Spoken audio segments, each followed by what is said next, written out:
بسم اللہ الرحمن الرحیم۔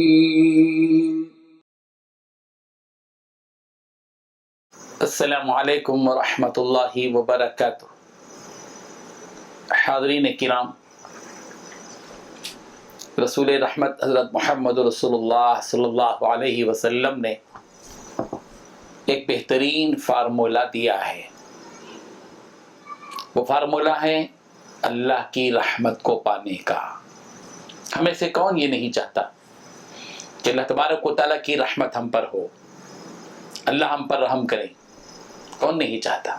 ہر مومن کے دل کی یہ خواہش ہوتی ہے کہ اللہ تبارک و تعالیٰ ہم پر رحم کرے، اللہ تعالیٰ کی رحمتوں کی بارش ہم پر ہو۔ ہر ایک کی خواہش ہے۔ اس خواہش سے کسی بھی مومن کا دل خالی نہیں ہے، اور جس مومن کا دل اللہ کی رحمت کی طلب سے خالی ہے، اس کے ایمان میں شک تو ہو سکتا ہے، یقین نہیں ہو سکتا، اس کے ایمان کے بارے میں شک ہو سکتا ہے۔ اللہ تبارک و تعالیٰ نے اپنی رحمت کے نزول کا جو فیصلہ کیا ہے، کس کے اوپر؟ اللہ تعالیٰ کس پر رحم کرتے ہیں؟ حضرت عبداللہ ابن عمرو بن العاص رضی اللہ عنہ کی یہ روایت، جس کو ابو داود نے روایت کیا ہے،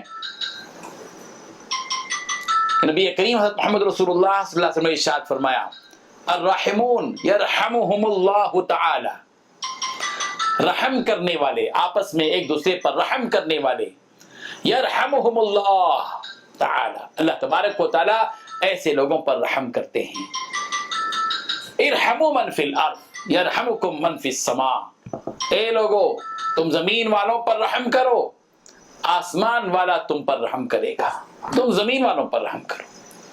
جب تم روئے زمین پر زندگی بسر کرتے ہوئے روئے زمین پر بسنے والوں پر رحم کرو گے، چاہے وہ انسان ہو، چاہے وہ جن ہو، چاہے وہ حشرات الارض ہوں، چاہے وہ جانور ہوں، چاہے وہ مسلمان ہو، چاہے وہ ہندو ہو، چاہے وہ سکھ ہو، چاہے وہ عیسائی ہو، چاہے وہ بڑا ہو، چاہے وہ چھوٹا ہو، چاہے وہ اپنا بھائی ہو، چاہے وہ اپنا بھائی نہ ہو، چاہے رشتہ دار ہو، چاہے اجنبی ہو، چاہے پردیسی ہو، چاہے مقیم ہو، چاہے اپنے وطن کا آدمی ہو، چاہے وہ کسی اور جگہ کا ہو، چاہے اپنی زبان جاننے والا ہو، چاہے کسی اور زبان کو جاننے والا ہو، چاہے گورا ہو، چاہے کالا ہو، چاہے امیر ہو، چاہے غریب ہو، چاہے طاقتور ہو، چاہے کمزور ہو، روئے زمین پر جتنے لوگ بس رہے ہیں سب کے ساتھ رحم کا، کرم کا معاملہ کریں، رحم کریں۔ ارحموا من فی الارض، زمین پر جتنے لوگ ہیں ان پر تم رحم کرو۔ یرحمکم من فی السماء، آسمانوں پر جو رب ذوالجلال ہے وہ تم پر رحم کرے گا۔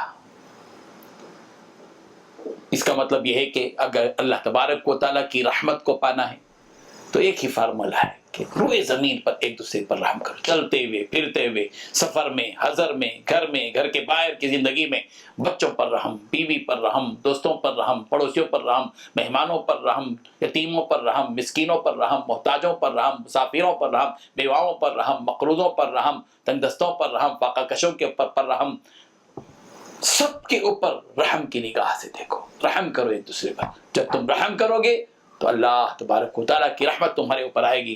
گویا ایک ہاتھ میں سے دو، دوسرے ہاتھ سے لو، اپنی طاقت کے بقدر دو، جو لمیٹڈ ہے رحم کرو، اور لامحدود طاقت رکھنے والا تم پر جب رحم کرے گا تمہاری زندگی بن جائے گی، تمہارا بیڑا پار ہو جائے گا۔ یہ ہے حقیقت جس کو نبی کریم حضرت محمد رسول اللہ صلی اللہ علیہ وسلم نے بیان کیا ہے۔ اللہ تبارک و تعالیٰ ہم سب کو ایک دوسرے کے ساتھ رحم دلی کے ساتھ جینے کی توفیق عطا فرمائے۔ وآخر دعوانا الحمد للہ رب العالمین۔